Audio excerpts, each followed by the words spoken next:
Motena bandeko, merci beaucoup na temps beaucoup pesa ngai na tinete tomeka na ko solola tosala échange ya makanisi oyo toza nango ya makanisi oyo nga naza nango na poko ya lelo nde nayebisaki bino ke na bandi kosala ba direct na kosala yango mingi na niveau ya TikTok na ngai TikTok bao nyonso bazali na koluka nga na kati ya TikTok bokomona nga nasi natindaki na niveau ya ba compte na ngai ya Facebook natindaki lien et aussi na compte na ngai ya WhatsApp natindaki lien bomeka ko s'abonner na compte na ngai ya TikTok parce que j'ai trouvé que c'était très facile pour moi ko sala direct na TikTok même ko sala ngo même na téléphone.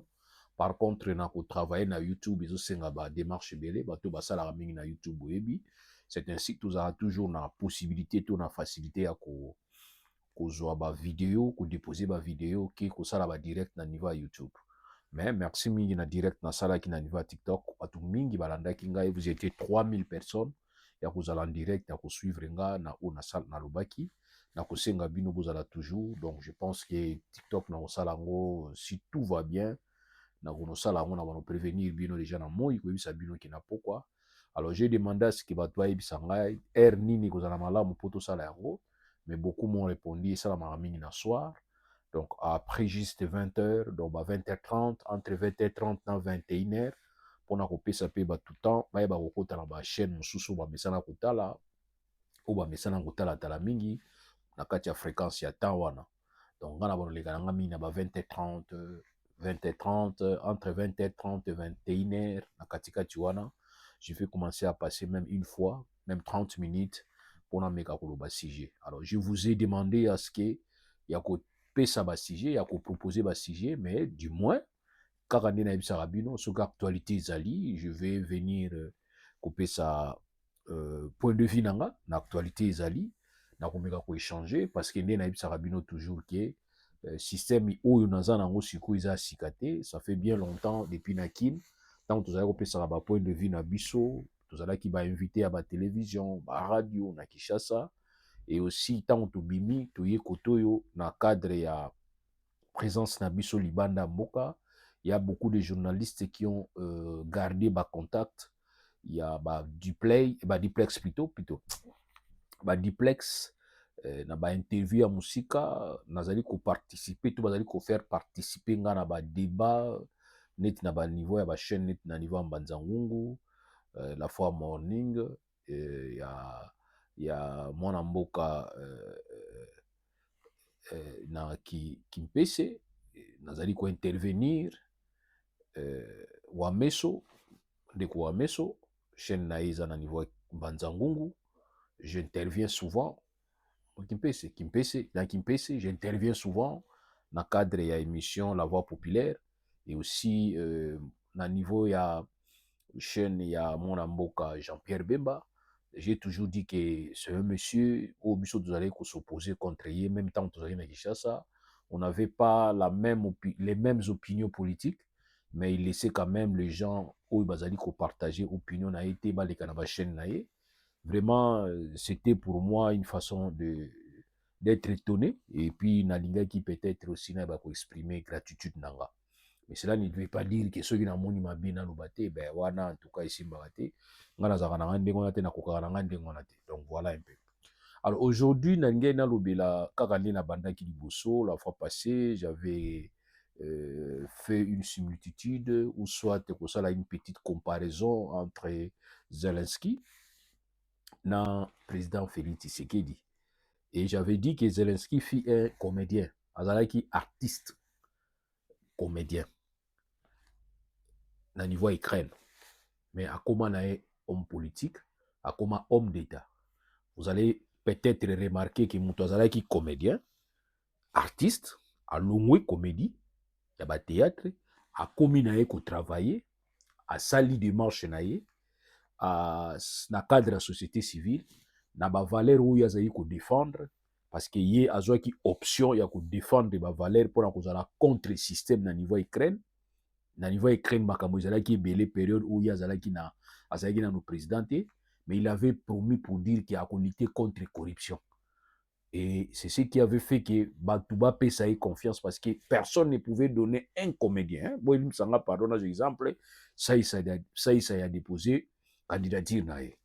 Fena biso Mangobo a déposé candidature nae.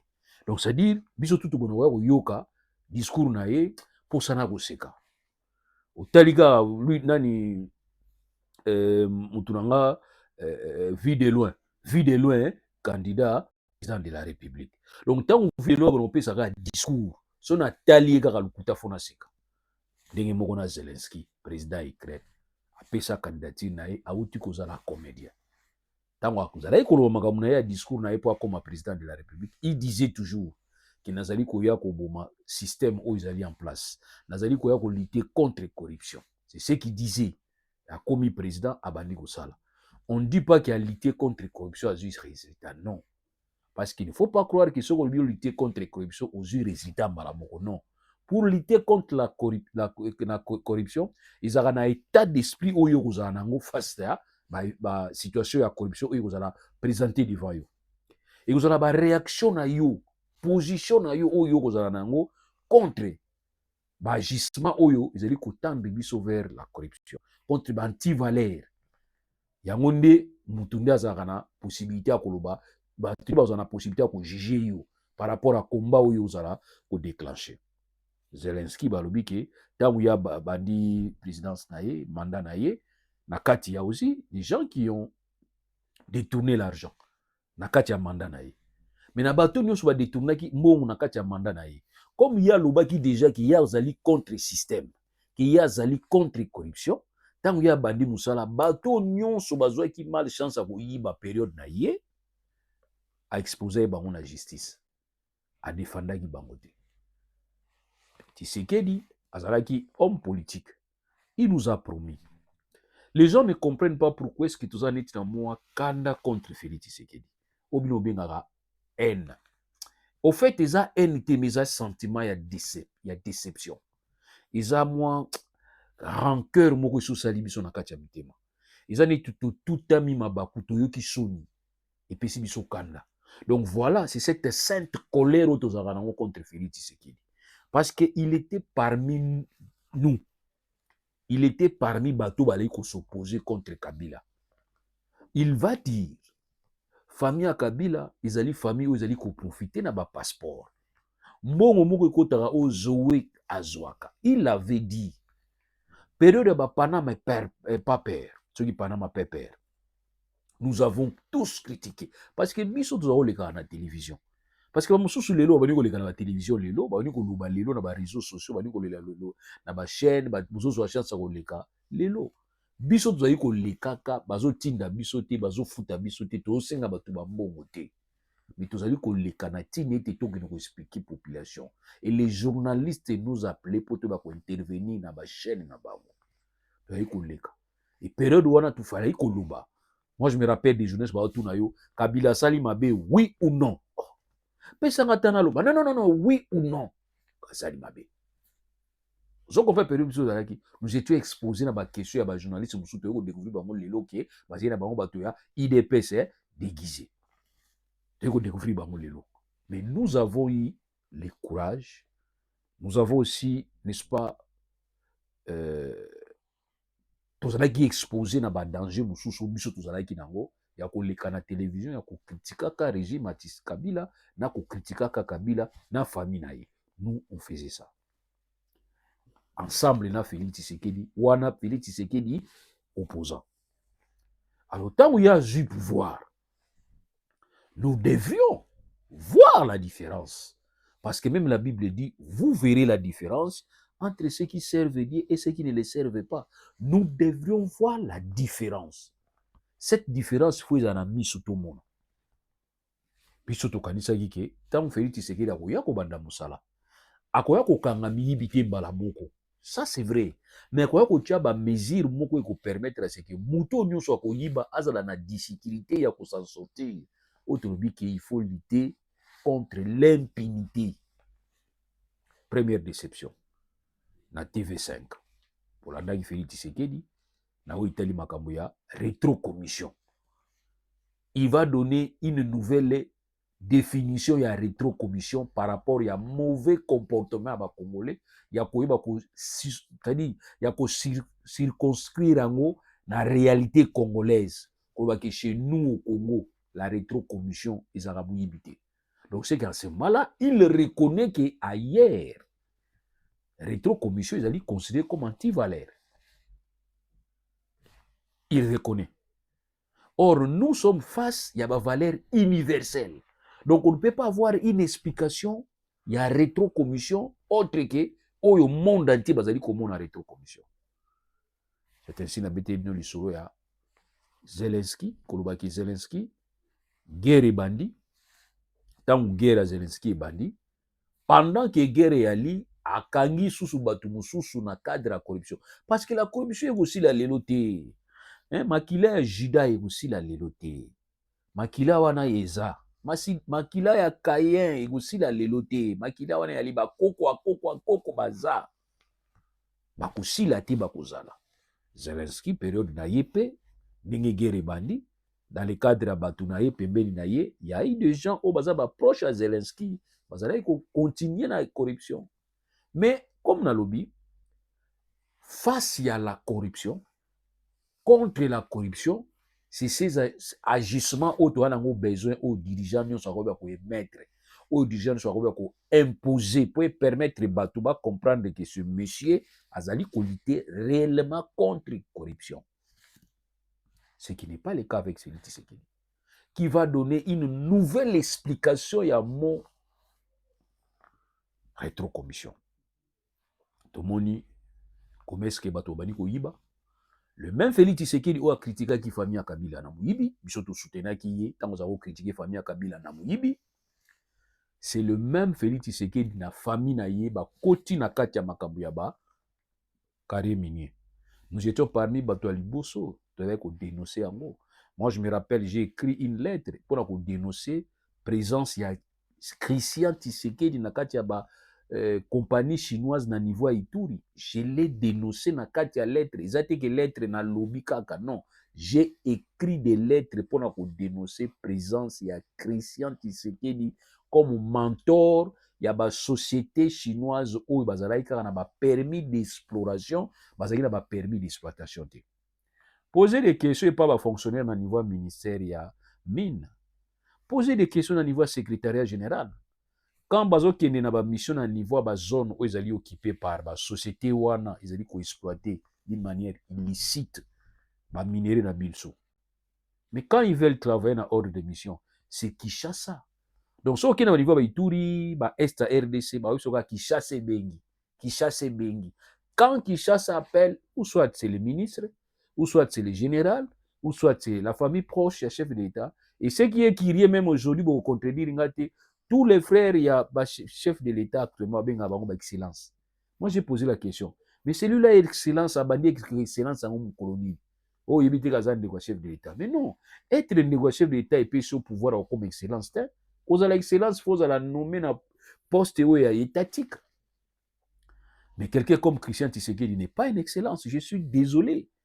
C'est un frère Raphaël Tshisekedi, tant mieux. Mais on ne peut pas le désigner comme son excellence. Mais aujourd'hui, bazo benga son excellence. Maatro. Bien que nga expression excellence na mona ngo pamba parce que en France, Macron ba benga ki Macron. Les États-Unis ba benga Donald Trump. Tu vois tie excellence c'est que bazo kosa conscience na yo. Donc na kati ya mutema bazo bengo muyibi mais tika bengo excellence pour kosa. Vous êtes des voleurs. So ki na niveau Burkina Faso, au mona les jeunes capitaines azawana, hapi na mwasi, hapi na bandeko. Bino yi bandeko na bango. Est-ce que vous yi bandeko na bango? Hapi na mwasi, hapi na bana. Est-ce que vous y bananaï? C'est ainsi, moi je pense qu'il faut faire comme M. Laurent Désiré Kabila.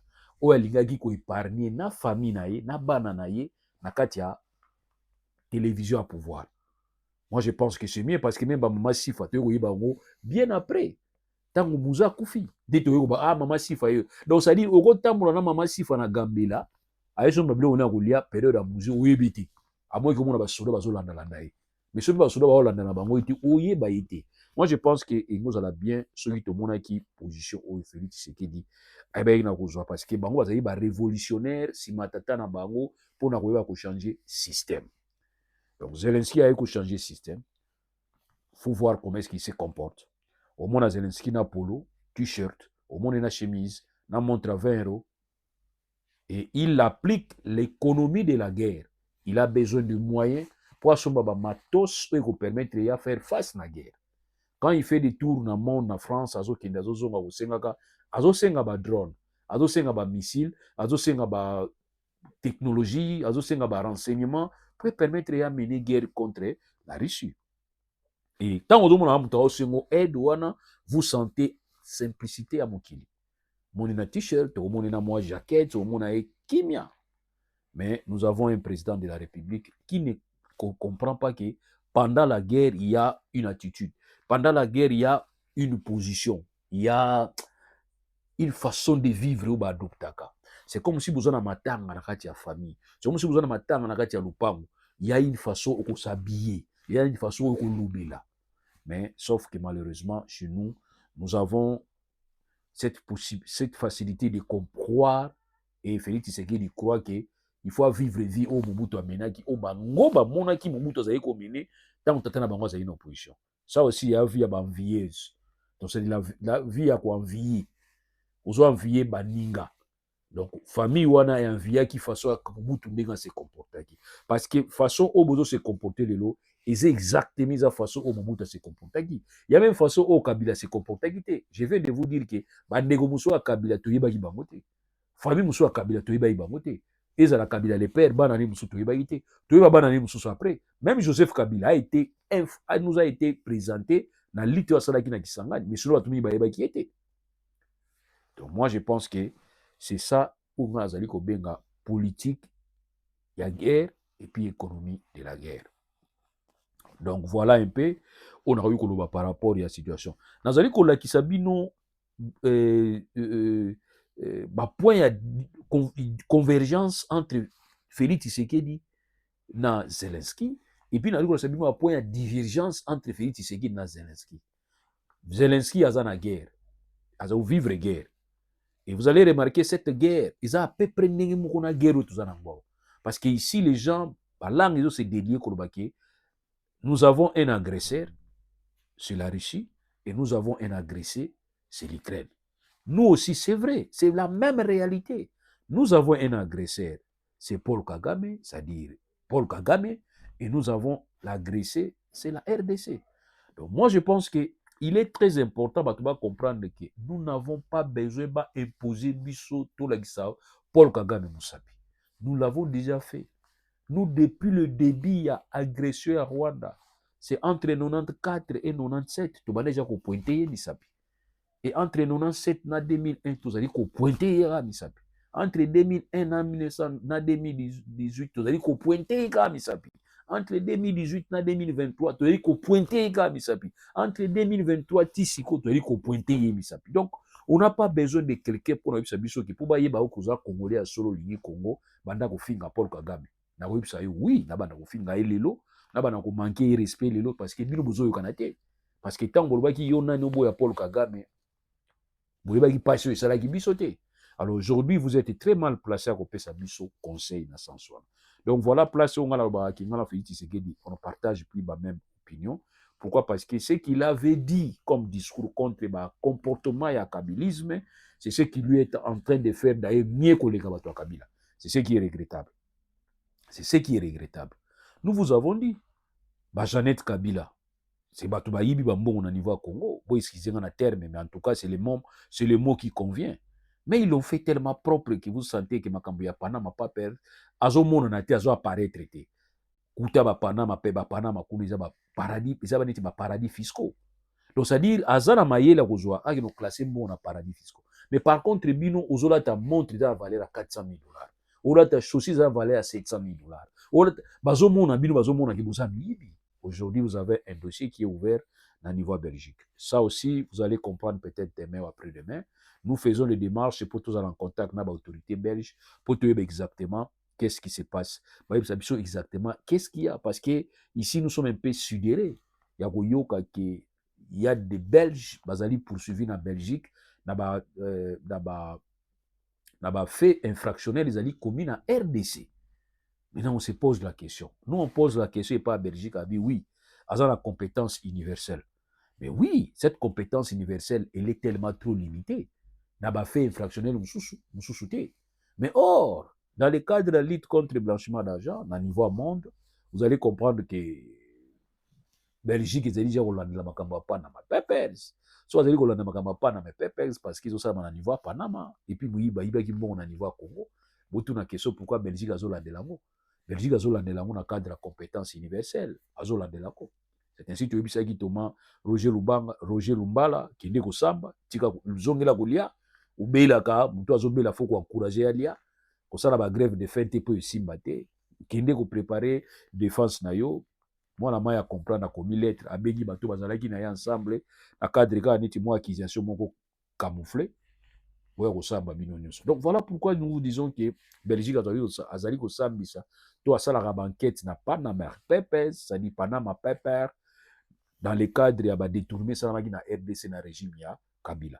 Donc aujourd'hui, on ne doit pas s'étonner, ce qui a fongoli sous dossier, dans le makabuzo de Kalilo. Parce que muyibi bakondana yango kaka eza te ke ponde kona bino asali muyibi eza il faut batwa lobati non ce qui ba acte muyibi ndenge moko na Kabila sala ki ben nous allons continuer toujours à condamner yango ndeko za condamner yango liboso bande kona ngai toujours dans le cadre de comparer ce qui se passe na Ukraine et au niveau Congo vous allez comprendre beaucoup comprendre que biso to ebisa bino que situation à Ukraine na façon oyo Donald Trump azonga ko résoudre des problèmes ya Ukraine na Russie, je crains que ça la peine façon moko ko résoudre des programmes ya RDC à niveau ya Rwanda.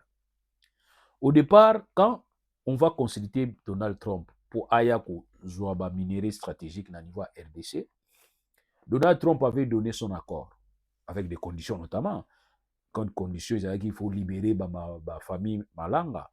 Naba américain musu bakanga qui wana c'était vraiment la vraie condition parce que la RDC avait déjà condamné Batouana bazaki déjà condamné la justice congolaise mais jusqu'aujourd'hui ba expliquer binoté na mécanisme au ba américain wana bazonga na niveau ya États-Unis ba expliquer bisoté vous allez comprendre que na kati ya deal alors toujours na kati ya deal ya qui selon Félix Tshisekedi il faut avoir soutien à Amérique de manière à ce que Donald Trump a passé ba moyen pour permettre d'attaquer Paul Kagame.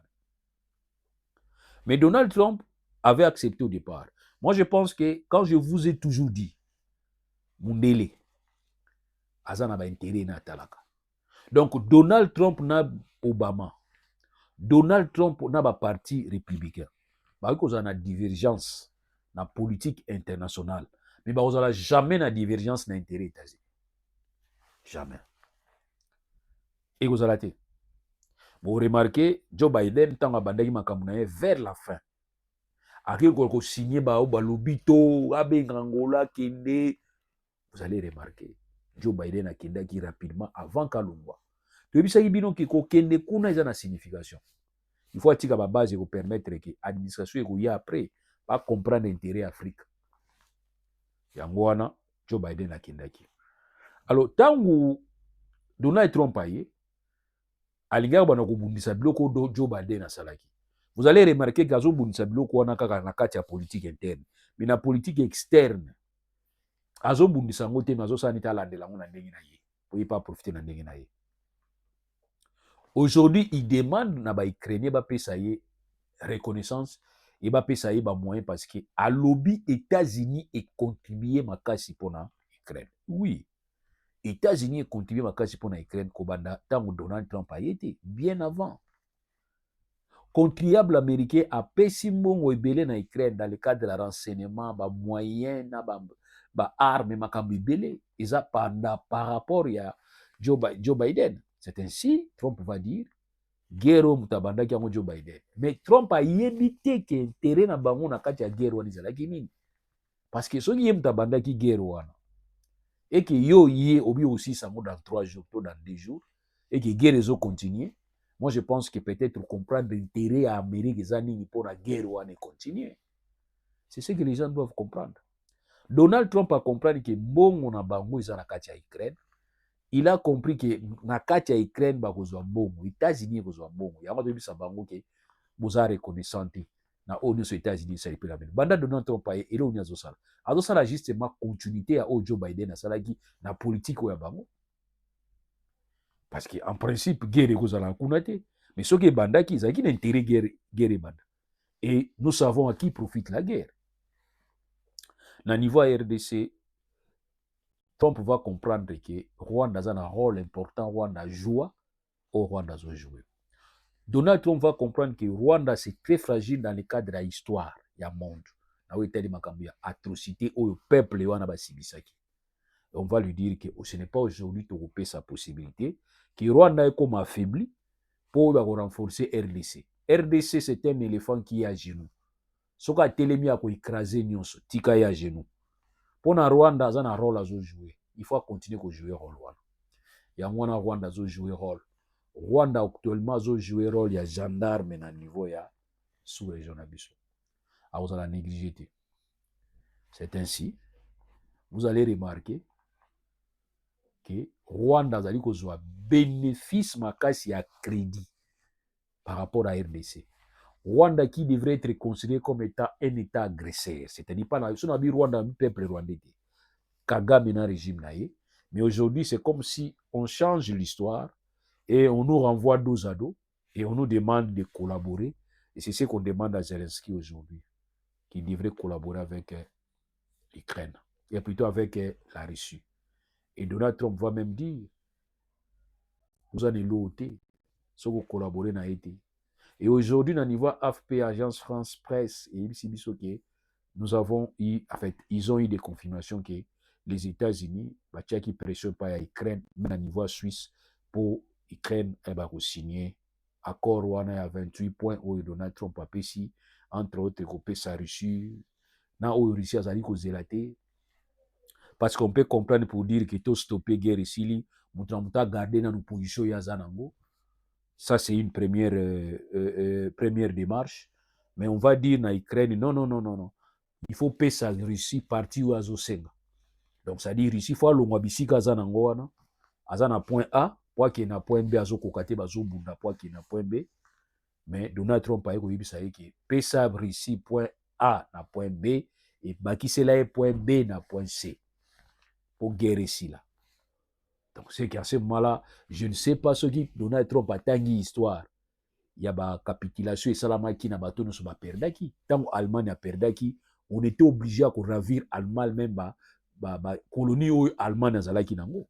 Alors moi je ne peux pas comprendre aujourd'hui entre Ukraine et Russie, muta polité, muta gagné to pesa Russie, biloko où Russie a zali ko exiger batu ba koufi belé. Pourquoi batu ba koufi?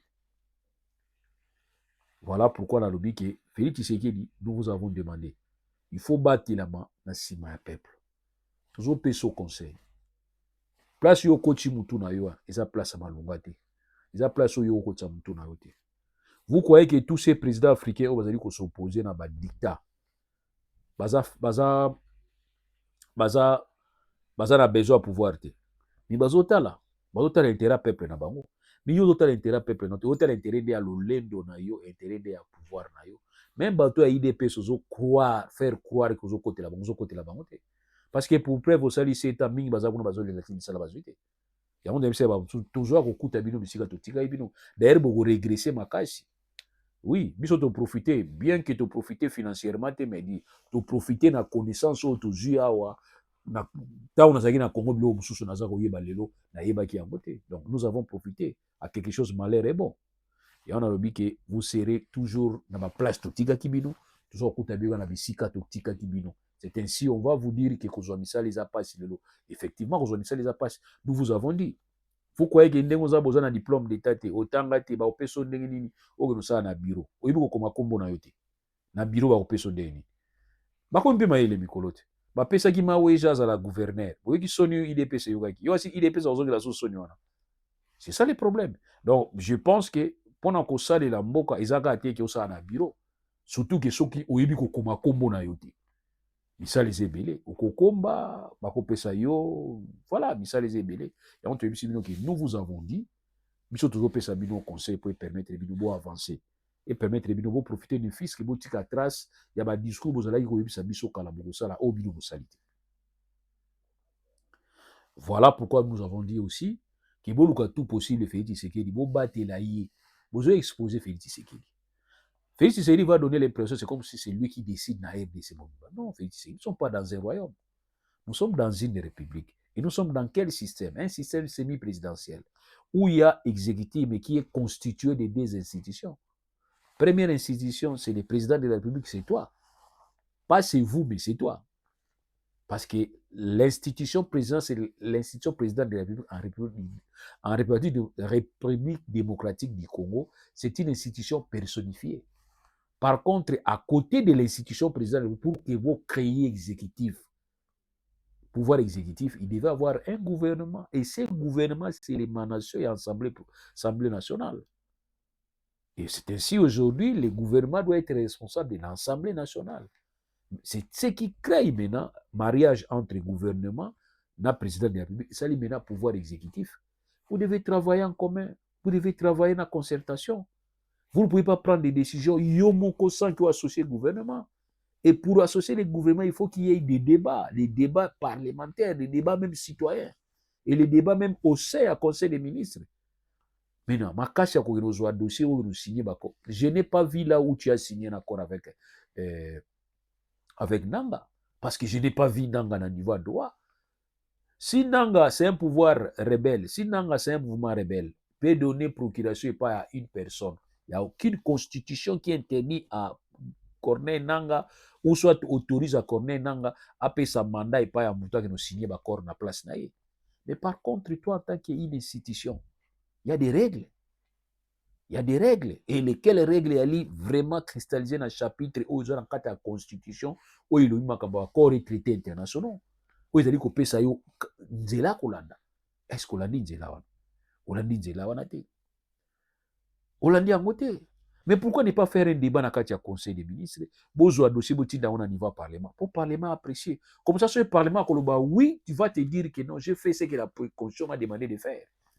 En lieu et place, on va faire un yomoko. C'est quand on va faire un yomoko, on dit qu'ils ont simbaté. Le problème, c'est que les Alaki a bénéficié d'un avantage accord. Surtout sur l'accord à Washington et que tu as Kimia sans que ça c'est bêta.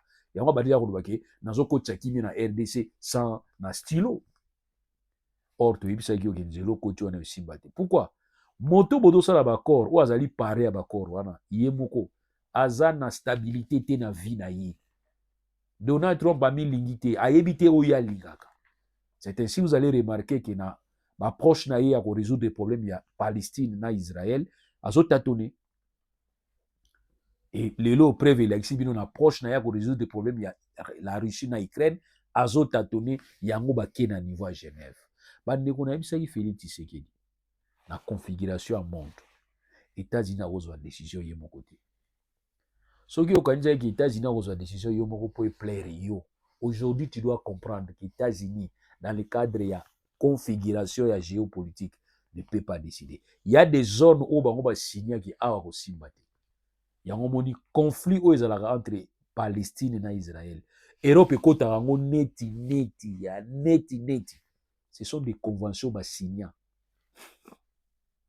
Oui. Et lesquelles conventions sont une source de la convention qui est la convention de Saint-Germain où ils ont signé en 1908-1909. Kuna ba grande puissance ba yokana ki ba sangana ki comment ba gérer monde pour ba beta na mitute. Donald Trump tango yaki ayeba ki notion wana te. Tango akoti ba yako expliquer que notion ezalaka awa ba koro ko simba te. Keba. Ko négliger Europe. Nous vous avons dit.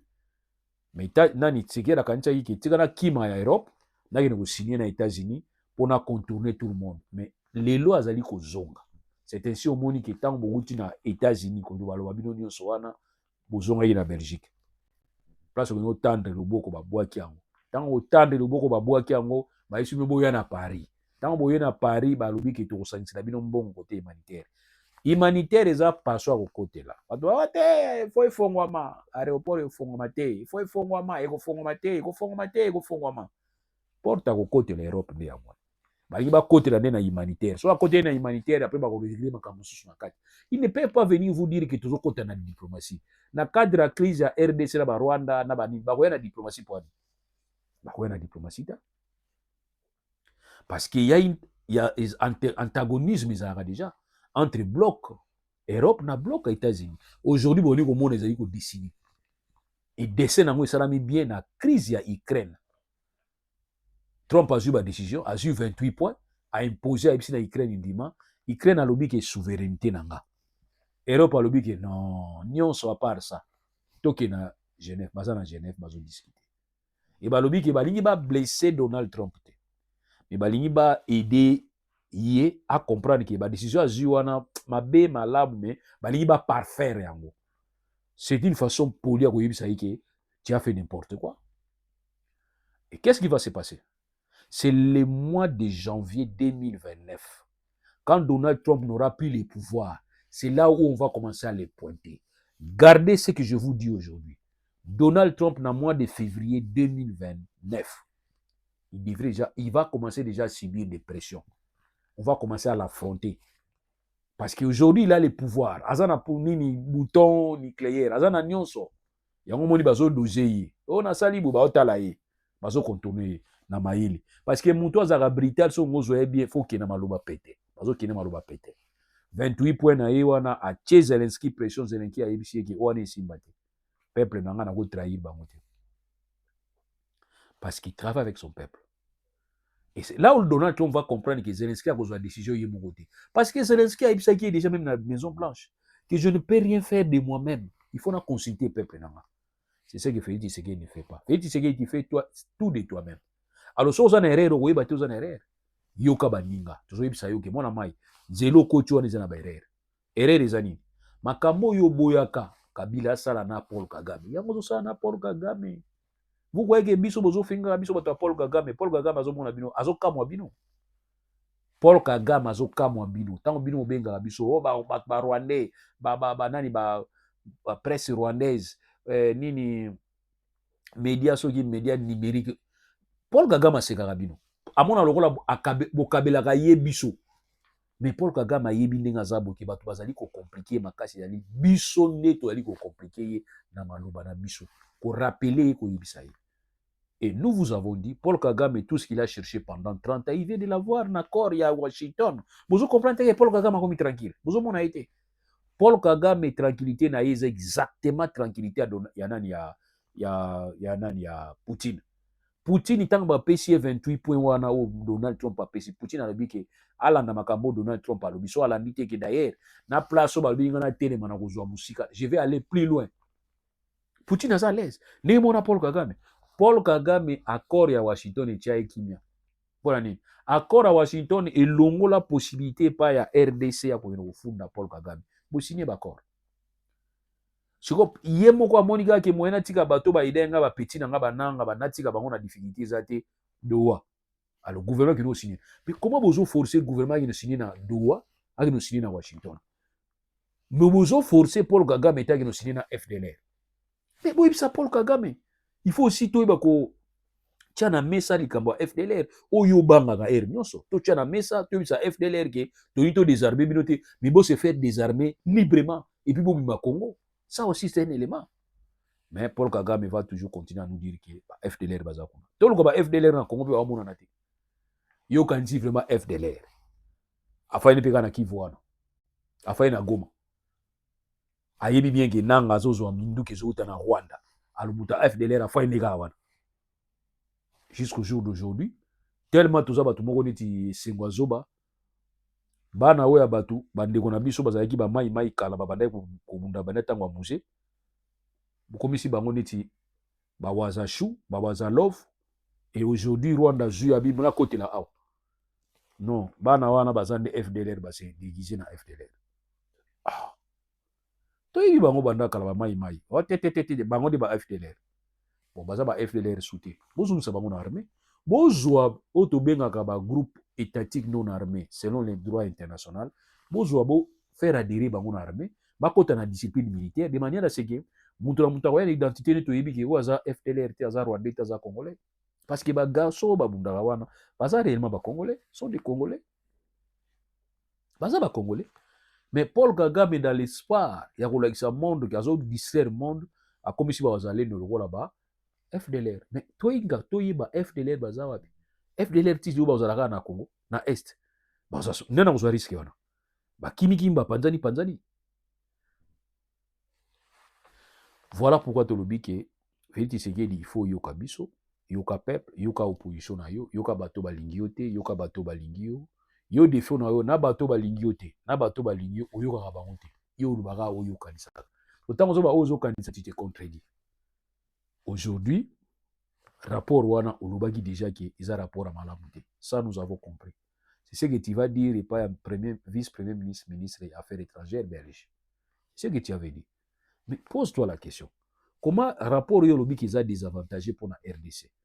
Mais tu t'apprêtes à signer quand même. Vous ne sentez pas que quelque part, même yomozo makamozo bate. Félix Tshisekedi ba accord yo signé wana. Nzamba ota likolo. Bato rappelle sa biso la raison après. Ezali singa okangi na kingo yo moko. C'est-à-dire c'est comme la corde qui soutient le cou. Accord wana. Bobenga ngo lelo à partir lelo, la corde qui soutient le cou. Tant mutu azali ko se pendre. Oui, singa wana soutenir mutu, tant mutu a se pendre, yango na ba accord wana. Écoute, tu n'as qu'à dilemme moko, tu ne peux pas comprendre. Mais or, tu as le temps aujourd'hui de dire à tout le monde que il faut toujours une logique à article 214 pour parlement à RDC et ben on discuter accord wana. Je ne peux pas de moi-même dans une décision la place à Congolais parce que je ne suis pas le seul représentant à peuple. Oui, je suis élu par le suffrage universel direct. Mais il y a encore quelqu'un, il y a une institution qui est à côté de moi, qui n'est pas à Parlement. Parlement, ils ont une représentation à peuple que je ne peux pas prendre seul la décision. C'est ce que Zelensky a dit, a répondu que je ne peux pas trahir l'Ukraine. Ayebi ba loi ya Ukraine. Ayebi loko ni Ukraine alingi. Ukraine alingi souveraineté na ye. La RDC alingi souveraineté na ye. Alingi mutu ako négocier na biso ba richesse na biso ezala biso nde toko bénéficier biso nde toko exploiter. Aujourd'hui, Union européenne et en Angola, réunion en Angola, il y a Union africaine. Mais depuis que bato nyonso Union africaine ba baya Tshisekedi. Félix Tshisekedi bayambaka yo bakutanaka na yo basolaka na yo mbe babaya yo. Parce que ba comprendra te ti lelo pour vous s'embrouiller. Et qu'est-ce qui avait fait que obima na ba processus nyonso africain oki ne komi bwaka na Doha oki komi bwaka na États-Unis. Soki na Doha le signé na Paul Kagame, on peut comprendre, c'est bilatéral. Mais on ne peut pas t'imposer au signer na Corneille Nanga. Non. Au moins, place où tu as M23, tu as M23. Ce qu'on a dit, conseil, non, tu ne signes pas. Na M23 au signé. Tu as signé na Paul Kagame, tu as banana yé, tu as continué na yé, tu as soupçonné yé. Comme ça, pour nous, la conséquence. Mais c'est ce que tu avais dit. Quand tu disais que je sais, je sais que les Rwandais, c'est toi qui es derrière. C'était ça, c'est vrai, c'est une vérité. Mais pourquoi tu es aux ambivalences, na mutu? Quoi ni? Tantôt, plutôt. Vous ne sentez pas que c'est pas normal. Ce que tu avais dit, Félix, c'est que tu avais raison. Quand tu avais dit que M23 T, Rwanda M23, c'est ce que tu devrais dire, que Washington, comme ça, on a la conséquence. Nous avons négocié na yo papa, des papa bazo kanate na quartier, tant nous avons négocié entre ngai na yo papa olbake, nena so na yo avant na ndima, zonga ko so na bana nga ufuka ma. Attends. Merci beaucoup. Na bisi bino susu pour s'abonner massivement na go. Nazo mo bino s'abonner te, pour s'abonner. Na YouTube ozo bouger souté. Nazo tika nga lo YouTube, na kenanga na TikTok parce que na mo senti que na TikTok tozana interaction. Merci mingi na ba onso ça ba s'abonner na compte na YouTube et aussi na ndenge bozala ikolanda nga la fois passée. Je pense que je peux passer demain à 20h, 20h30. Na komeka kolobela aussi makambo ya Roger Lumbala, au PSAI position, qu'est-ce que moi je peux conseiller?